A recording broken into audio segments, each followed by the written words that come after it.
This is the final video of the first round playoff preview for the 2024 OHL Playoffs. And I didn't save this one on purpose to be last. It's the Barrie Colts and the Oshawa Generals. The reason why I saved this one to be last is because technically this is the last series to start. Game 1 is Friday night at 7:30 at the Tributes Community Center as the first seed Oshawa Generals take on the 8th seed Barrie Colts. And this series has got some interesting storylines. These two teams, if you remember at the trade deadline, swapped overagers. The Barrie Colts traded their captain, Connor Punnett, to Oshawa, and Thomas Stewart ended up coming to the Barrie Colts. So there's that one storyline. And then the other, will the Barrie Colts be able to solve this Oshawa Generals team that's been red hot going into the postseason? So let's go over the numbers. The Oshawa Generals, they won the season series. They went with a record of 2-1-0-1. So the Barrie Colts getting a win in regulation and one win in a shootout. So that's where Oshawa has that advantage.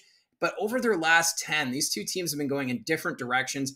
The Barrie Colts, 3-7. However, they played 7 games in 10 days. You could tell this team was exhausted. And of course, one of the games against the Niagara Ice Dogs had to be moved to the final week of the regular season because of the ice problem at Saddlein Arena. So that just added to the busy schedule for the Barrie Colts. But for Marty Williamson and the coaching staff, I know they don't want to use that as an excuse as to why the team only had 3 wins over their last 10 games, but it is a factor, and we'll see if rest this week is going to pay off for this young Barrie Colts team. As for the Oshawa Generals, their last 10 games, 10-0, because they're on a 12-game winning streak. This Oshawa Generals team taking top spot in the Eastern Conference standings by 2 points over the North Bay Battalion. And it goes to show that when you get hot and you can get a string of wins together, you will climb the standings, especially with how tight the standings were. Because a couple weeks ago, we kind of thought the Barrie Colts would be facing maybe the Brantford Bulldogs, maybe the Sudbury Wolves, but those two teams dropped out of the top 2 spots in the East, and suddenly we were looking at maybe Oshawa or North Bay. And here we go. Oshawa Generals and Barrie Colts. First round starting on Friday. Let's look over the stats from the regular season. The goals for department favoring Oshawa. They had 273 goals for to Barrie's 234. On the goals against, Oshawa only allowed 204 goals. Their defense was stellar, and they also got great goaltending from Jacob Oster. While the Barrie Colts, they gave up 283 goals against. So Oshawa winning in both of those categories. And that trend continues in the power play because the Barrie Colts power play ranked 20th in the OHL at the end of the season at 16.3%. The power play unit just couldn't get things going, while Oshawa's power play unit, 21.5%.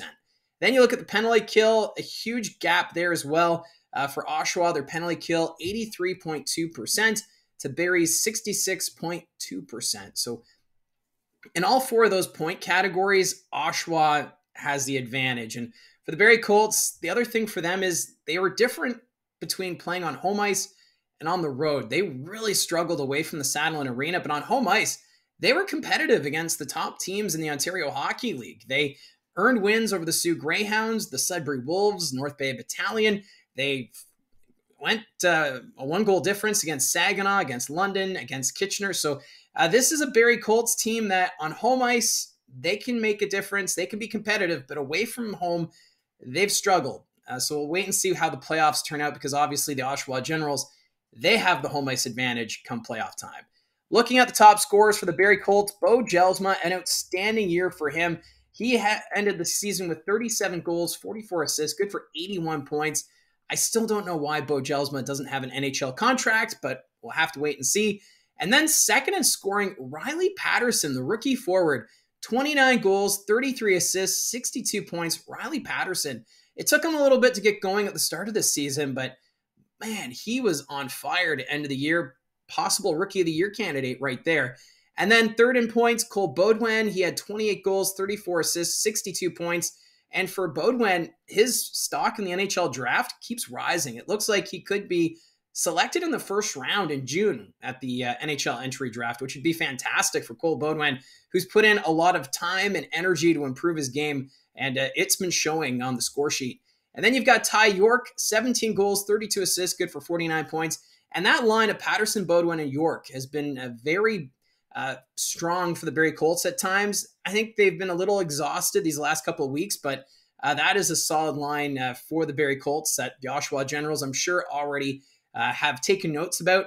And then 5th in points, Kayshawn Aitchison, the defenseman, 8 goals, 31 assists, good for 39 points. And going into the postseason, for goaltending wise, I believe Sam Hillebrand will probably get the start. We haven't had confirmation yet.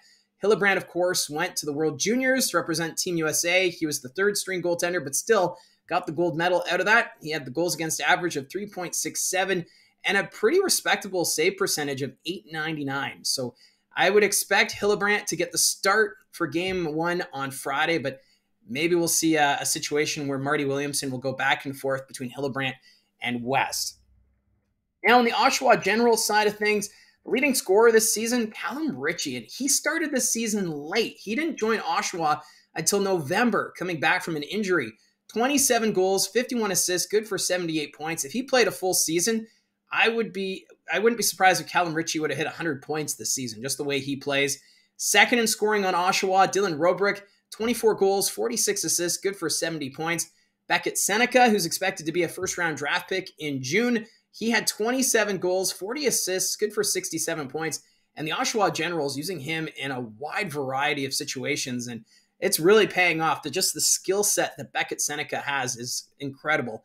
And then Connor Lockhart, 27 goals, 32 assists, 59 points. You'll remember that Connor Lockhart, he was picked up by the Oshawa Generals at the end of October, early November from the Peterborough Petes. Brings that championship pedigree. I know there was the situation off the ice when he was suspended indefinitely. There was, of course, the police investigation with Durham Regional Police. That all passed. No charges were ever laid, but you could tell that the Generals were a little bit thrown off when that all happened away from the team. But when Lockhart came back, the team found their groove again, and hence why they're 1st in the Eastern Conference. And then 5th in points, Stuart Rolovs, the captain of the Oshawa Generals, 32 goals, 26 assists, 58 points. I really like the play of Rolovs. He's not afraid to go to the dirty areas, and he'll compete in front of the net. And this just goes to show how solid of a group this Oshawa Generals team is. Now, looking at the goaltending side of things, no surprise, the top goalie, Jacob Oster, 2.84 goals against average and a save percentage of .904. This goaltending situation for Oshawa has been lights out. Even Noah Bender at times, when he got in there, he got to have a couple of good showings. We saw him here in Barrie a couple times during the regular season. So I think for the Oshawa Generals, if they stick to their game plan, they should advance to the 2nd round of the playoffs, as long as they don't overlook the Barrie Colts. Plus, we don't know about the health status of Connor Punnett yet. In the last game against Sudbury on Sunday, he left the game as he was trying to beat an icing call. He didn't take a hit or anything, but it looked like he pulled something while trying to get to that puck. And we haven't heard confirmation yet if Connor Punnett will be in the lineup for game 1 Friday night. But still, losing Punnett would be huge on that back end for the Oshawa Generals, but they do have the depth to cover that situation. Now, looking back, the last time Oshawa and Barrie met in the postseason, you'd have to go back to 2013, and the Barrie Colts, they swept the Oshawa Generals in the 2nd round of the playoffs that season. And of course, 2013, that was the year the Barrie Colts went all the way to the OHL Championship and ended up losing to the London Knights. So we'll see what happens this time around. The Barrie Colts, of course, a younger team. If they can push this series, I think that would be a great accomplishment. And if they can play like they do at home ice during the regular season, they should make this series interesting. But I think this could go if Barrie can play their game, they could challenge the Oshawa Generals. But when you've got a team that's won 12 straight, it's kind of hard to knock a team off their stride. So we'll see what the Barrie Colts can do at the Tributes Community Center. That series starts Friday night at 7:30. And also to note, I'll be speaking with Jack Moore. He's the radio play-by-play voice of the Oshawa Generals.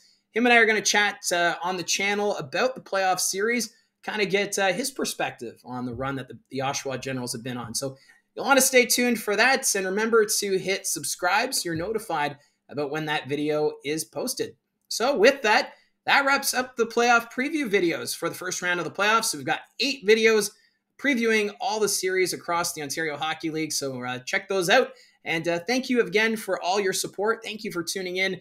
Don't forget to comment down below your thoughts on this series, your expectations, and also don't forget to like and subscribe. And we'll talk to you again soon.